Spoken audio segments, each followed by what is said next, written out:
ஒவ்வொரு நாள் திருப்பலிக்கு போகிறோம். நிறைய பேர் தகுந்த தயாரிப்பு இல்லாமையே நற்கருணை உட்கொள்கிறோம்.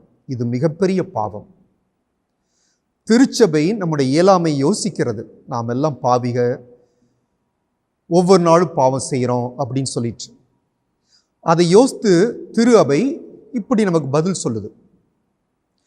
பாஸ்கு காலத்தில் நல்ல பாவரிக்கை செய்து வருடத்திற்கு ஒரு முறையாவது நற்கருணை உட்கொள்ள வேண்டும் என்று சொல்வதனுடைய நோக்கம் என்ன அப்படின்னா, பாஸ்கு காலத்தில் ஆண்டவருடைய உயிர்ப்பை கொண்டாடுகிறோம். இயேசுவுடைய பாடுகள், மரணம், உயிர்ப்பு தான் பாஸ்கா மறைபொருள். நம்முடைய நம்பிக்கை, விசுவாசம், திருச்சபை நிகழும் அனைத்து கொண்டாட்டங்களுக்கும் ஒரு மையமாக நடுநாயமாக இருப்பது இயேசுவுடைய உயிர்ப்பு. அதனால தான் பவுலடியார் கொரிந்தியருக்கு எழுதிய முதல் திருமுகம் 15:17 சொல்கிறாரு, இயேசு கிறிஸ்து உயிர்காவிடில் எங்கள் போதனை பொருளற்றதாய் மாறிவிடும், நீங்கள் நம்புகிற விசுவாசமும் பொருளற்றதாய் போயிடும்.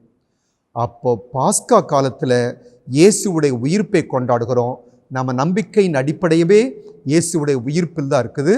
அதனால் பாஸ்கா காலத்தில் ரெண்டாவது, இயேசு இறுதி உணவின் பொழுதுதான் அருளடையாள முறையிலே இதோ அப்பத்தையும் ரசத்தையும் எடுத்து இது என் உடல், இது என் இரத்தம் என்று திருப்பலி நிறைவேற்றுகிறார். வெள்ளிக்கிழமை இயேசு இறக்கிறார், ஞாயிற்றுக்கிழமை இயேசுடைய உயிர்ப்பை கொண்டாடுகிறோம். எனவே இது பாஸ்காவோடு தொடர்பு இருக்கிறது. எனவே பாஸ்கா காலத்தில் நாம் திவ்ய நற்கருணை உட்கொள்கிறது முக்கியமாக இருக்குது. அடுத்தது, பாஸ்கா காலத்தில் தான் நம்முடைய அந்த திருமுழுக்கு வாக்குறுதியை நாம் புதுப்பிக்கிறோம். உயிர் தாண்டவர் மீது நாம் கொண்ட நம்பிக்கையை உறுதிப்படுத்துகிறோம்.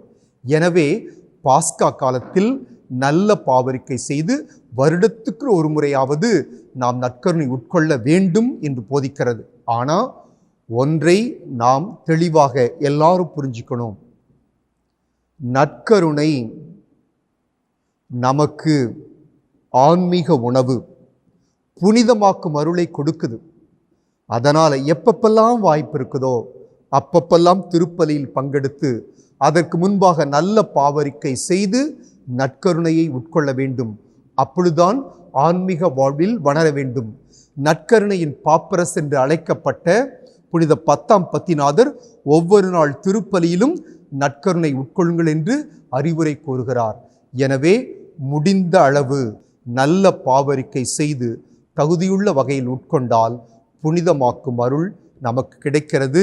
ஆன்மா இறையருளால் நிரப்பப்படுகிறது.